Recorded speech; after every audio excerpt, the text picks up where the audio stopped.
Okay, going to be working problems from 7.3, computing values of trig functions of acute angles. I'm going to try and do this the correct way. So what I'm going to do is I'm going to circle these first. I need to do 9, 15, 17, 19, 21, 23, 25, 27, 29, 33, 37, 39, 47 through 53. Odds 69 through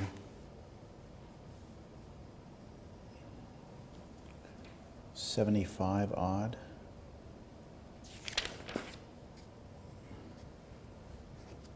It's a lot of problems. Okay, let's get started.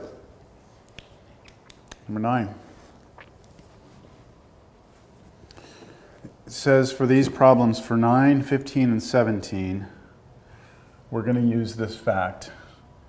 F of theta is sine theta. G of theta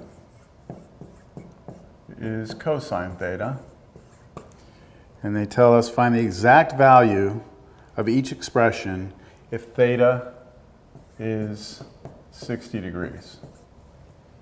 Okay, so before I even begin looking at problems 9, 15, and 17, what this is telling me is that this is really, what we're really saying is what's sine of 60 here? And our, when we plug in 60 for theta, we have this, and then sine of 60 degrees is one of the ones that you have to remember, okay? This is root 3 over 2, and cosine of 60 degrees is 1/2. All right, so now, number 9. It says find f of theta, which really means what's f of 60 degrees, which is this right here, so root 3 over 2. Number 15 says what's 2f of theta? 2f of theta is just twice this answer, doubling this answer. So 2 root 3 over 2. 2's canceled, you just get root 3. Okay? Number 17, what is f of theta over 2? So this is just root 3 over 2 over 2. And remember, this is the long division bar, so this is 2 over 1. Flip it, I just messed that up. Flip it, and it becomes 1 over 2 here, and it's gone. Multiply straight across, you get root 3 over 4. Well, I knocked those out pretty quick.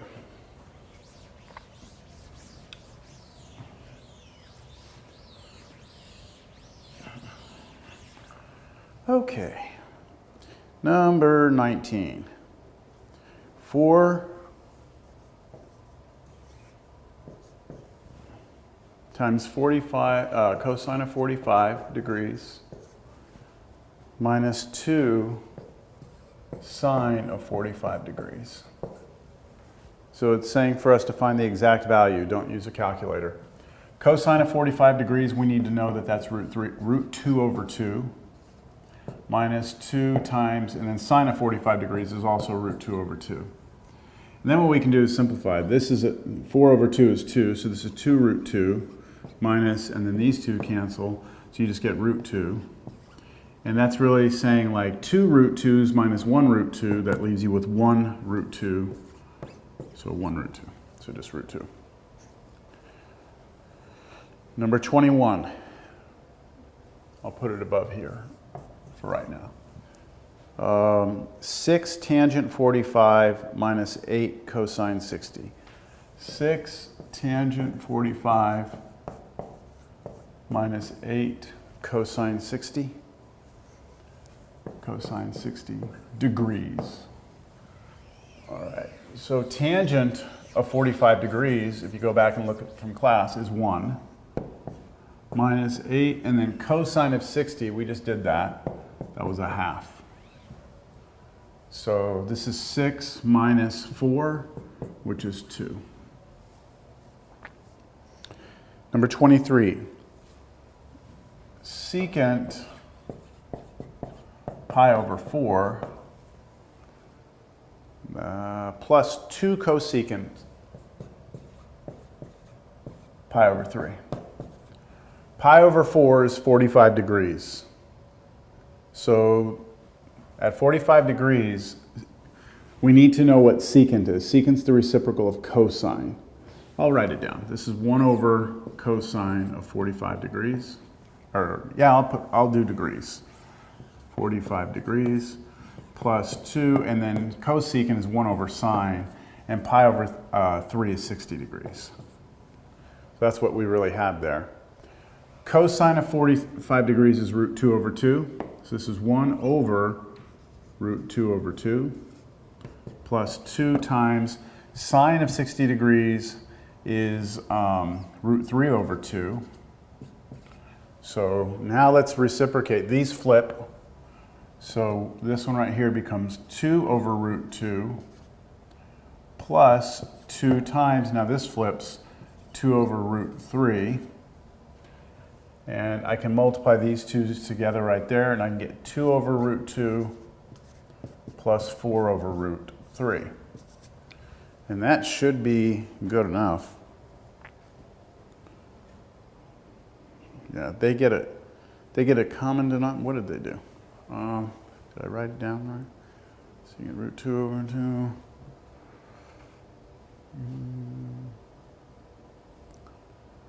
They didn't get a common denominator. They cleared the fractions. Is that what they did? Yeah, they rationalized. Okay, so let me show you the answer in the back of the book. I'll show you how they got it. They rationalized root 2 over 2 on top and bottom here. So you get 2 root 2 over 2 here, plus root 3 on the top and bottom, 4 root 3 over 3. These twos cancel. You get root 2 plus 4 root 3 over 3. That's what the book has, but this is fine. This right here is fine. All right, number 25. Secant squared pi over 6 minus 4. Secant squared pi over 6. Secant squared pi over 6 minus 4. And this is number 25.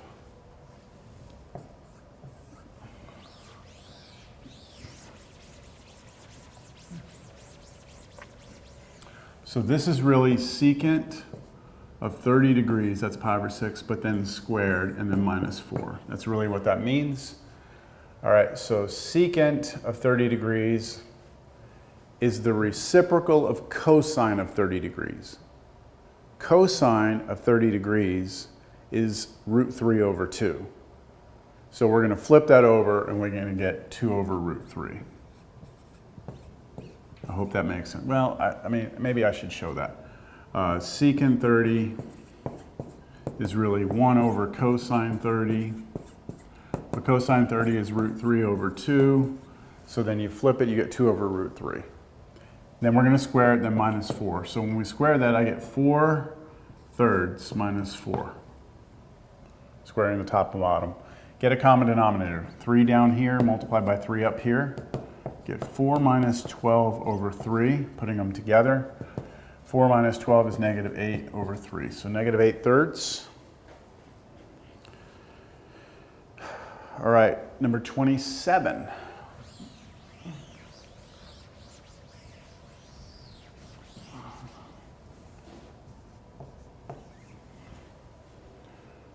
Sine squared 30 plus cosine squared 60.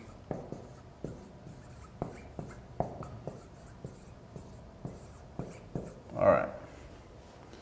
This almost looks like the Pythagorean identity, but these are not the same. Like this is not, they're not both 30 or both 60. Then I could say it's 1, but I can't. What I could do, because these are complementary angles, I could replace cosine of 60 with sine of 30. So let me do that. This is sine squared 30 plus, again, sine squared 30. Now those are exactly the same, so I have 2 of the sine of 30s squared. I'm going to actually write it this way now. Because what is sine of 30? Well, sine of 30 is a half, so this is 2 times 1/2 squared. 1/2 squared, 1/2 times 1/2 is 1/4, and 2 times 1/4 is a half. So we should get 1/2 here. All right, 29. 1 minus cosine squared 30 minus cosine squared 60.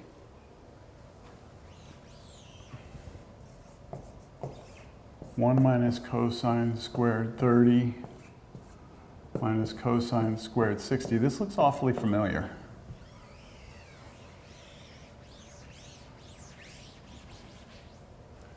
Well, I can rewrite this as sine squared 30 degrees minus cosine squared 60 degrees. Right here I used the Pythagorean identity. I used sine squared theta plus cosine squared theta equals 1, and then I moved, what did I do? I moved the cosine over here on this side, so 1 minus cosine squared is sine squared.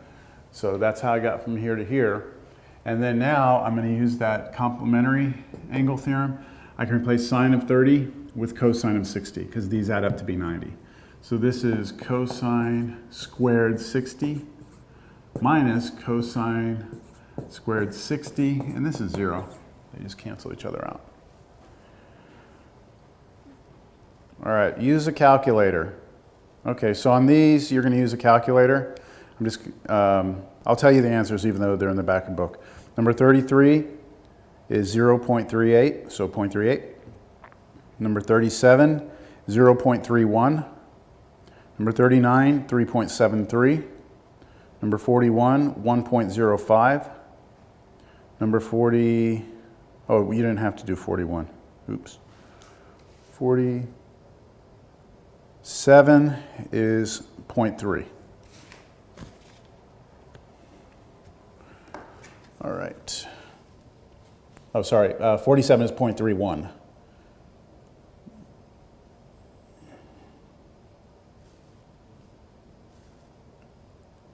All right, so I need to do now 49. Mixed practice. All right, so this is kind of weird looking. Mixed practice means that they're pulling problems from algebra to kind of get you to remember how to do certain things. All right, so they give you the f of x is sine x, g of x is cosine x, h of x, h of x is 2x, and then p of x is x over 2. And they say find the value of the following. And so just keep in mind what they've given you are 4 functions: the f function, g function, h function, and p function. And the first thing they want is to know what f plus g of 30 degrees is. So all we're doing is we're using functional arithmetic here. So we're going to add the 2 functions together. This just means take f of 30 degrees and add to it g of 30 degrees. Now f of 30 means plug 30 into f, so that's sine 30, plus 30 into g, which is cosine 30. And sine of 30 degrees is 1/2, and cosine of 30 degrees is root 3 over 2. When we add those together, they have the same denominator, so 1 plus root 3 over 2. And we just leave it like that. That's the exact answer. Number 51 is asking us to do f dot g of pi over 4.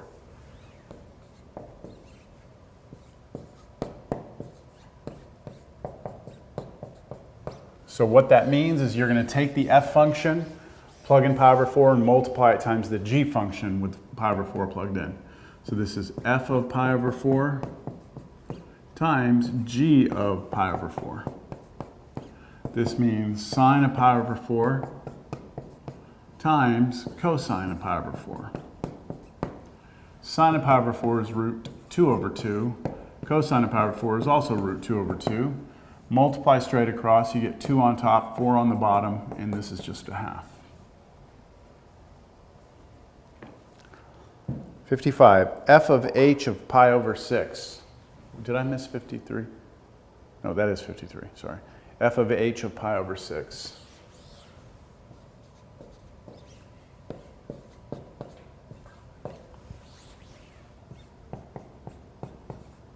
All right, so this is composition. That's what that little O means. This means you're going to take the f function, and inside of it, you're going to put the h function. But inside of the h function, you're putting pi over 6. All right, so now this is f. Let's actually plug pi over 6 into h. So here's h. We're replacing that with pi over 6. So I'm putting a pi over 6 right here.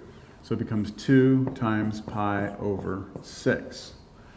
Now, this reduces out, the 2 cancels, and you're left with a 3 on the bottom. So this is really f of now pi over 3. F is the sine function, so sine of pi over 3. Pi over 3 is 60 degrees, and sine of 60 degrees is root 3 over 2.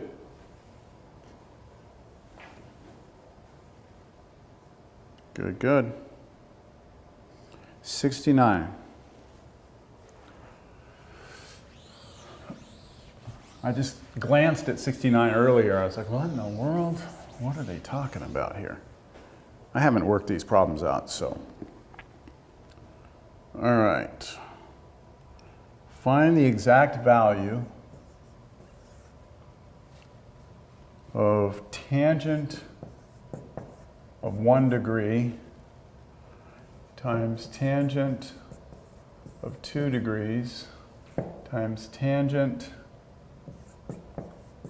of 3 degrees times ... all the way till we get to tangent of 89 degrees. Interesting. Oh, I think I see it though. Now we could get our calculator out and try and figure this out.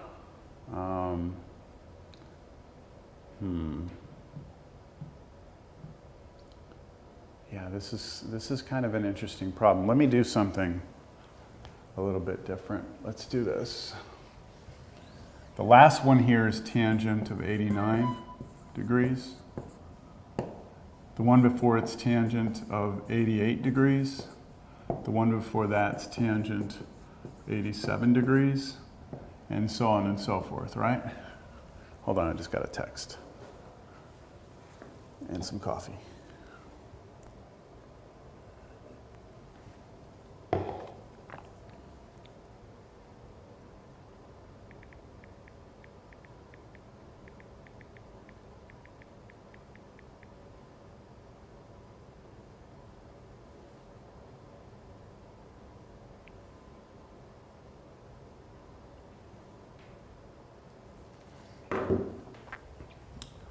All right, so here's my initial thought.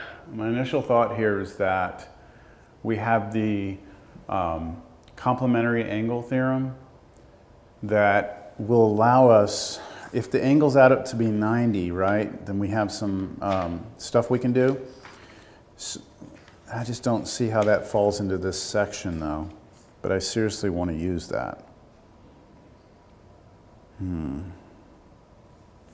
So like what I'm saying is this right here, just the tangent of 89, can be rewritten as cotangent of 90 minus 89. That's just that one, and that's 1 degree, cotangent of 1 degree. And the reason I like that is because at the beginning of this, I have tangent of 1 degree. So let's just, because this is all multiplication, let me just rearrange that. I'm going to take that very last one and put it over here. I have tangent of 1 degree times that last one, cotangent of 1 degree, and then the rest of this, like from here on all the way out to the 88. But these two are reciprocals, right? So cotangent is 1 over tangent. So this is tangent of 1 degree times 1 over tangent of 1 degree. And they just cancel out and I get a 1 here. Now I could do that with 2 degrees and 88, right? Because I can rewrite tangent of 88 using this formula. This will become cotangent of 2 degrees. So these two will become a 1. And then these two will become a 1. And all of them in the middle become 1s. So it's just 1 times 1 times 1 times 1. That's just 1. So the whole thing is 1. That works. Curious if that's the way they wanted you to do it, but what you don't want to do is get out a calculator and start doing that out to 89. Because even then you're going to get a decimal approximation. It's going to be off. All right, that's number 69. That was really kind of cool. All right, 71. Find the exact value. Oh, okay. This one's very similar.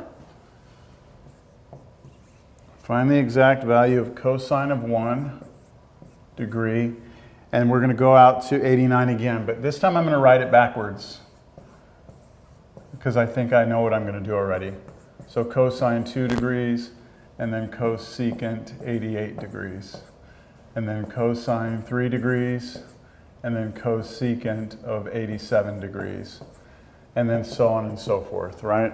I hope you understand all I've done is taken the 89 off the end and moved it here, taken the 88, moved it here, 87, right? Excuse me. Oh, wait a minute, hold on. Yeah, okay, because they go out to, the cosines go out to 45. So let's look at what the last one would look like. Okay, let's say dot, dot, dot. The last one would be cosine 45 degrees. And then since I'm subtracting, this one right here would be cosecant 46 degrees.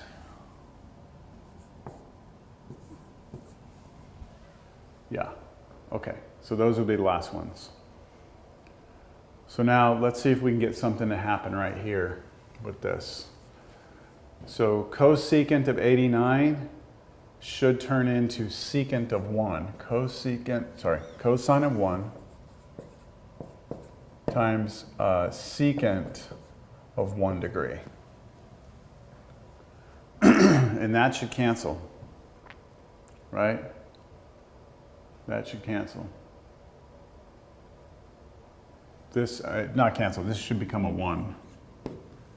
And then the next one will become a 1. And the next one's a 1, next one's a 1. I'm a little concerned about this last one here. Because we stop at cosines 45.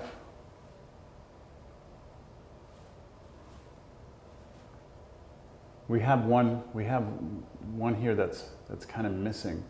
Look, the one in front of this one is cosine of 44 degrees. This one and this one right here cancel out because this becomes secant of 44 degrees and it'll cancel out with the cosine of 44. This one never cancels with anything. It does not have anything that kills it off.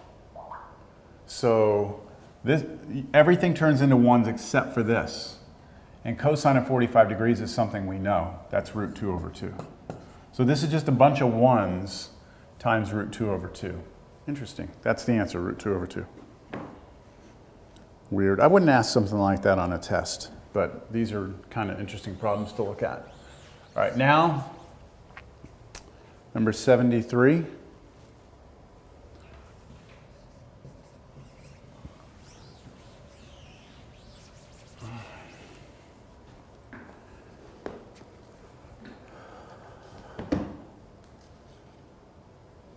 Okay, find the distance from point A to C.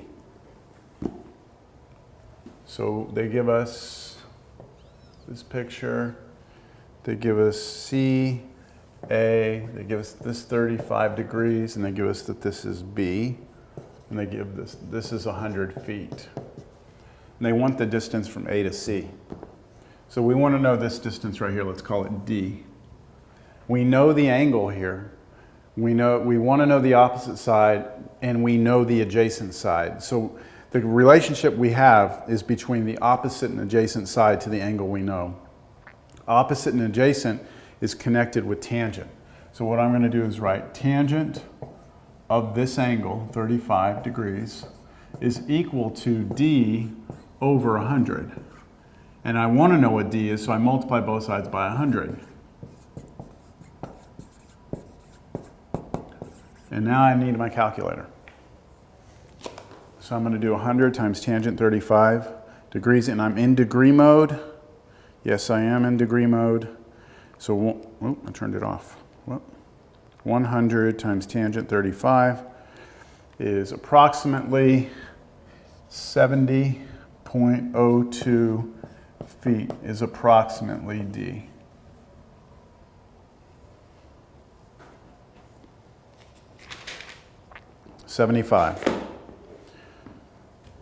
The tallest tower built before the era of television masts, the Eiffel Tower was completed. Oh, okay. The tallest tower built before the era of television masts, the Eiffel Tower, was completed on March 31st, 1889. Find the height of the Eiffel Tower before television mast was added to the top using the information given in the illustration. So they give you this information. 75. They give you, here's the tower. That's my tower. They tell you that this is 80 feet right here. And then they tell you that they measured an angle going up to this of 85.361. 85.361 degrees. And we're assuming this is a right triangle. So we want to know, again, this height, which is we'll call d. We have d is what we want. We know the adjacent side to this angle right here, right? Adjacent and opposite. So tangent again. We know that tangent of 85.361 degrees is d over 80. D over 80. Multiply both sides by 80, and then break out the calculator.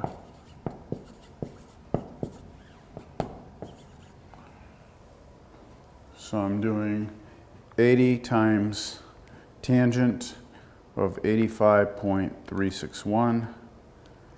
I get 985.91 feet is approximately the height of the Eiffel Tower before they put that tower on, or the antenna on top. All right, I think I've done it all. Alrighty, I'm at least caught up for the week here.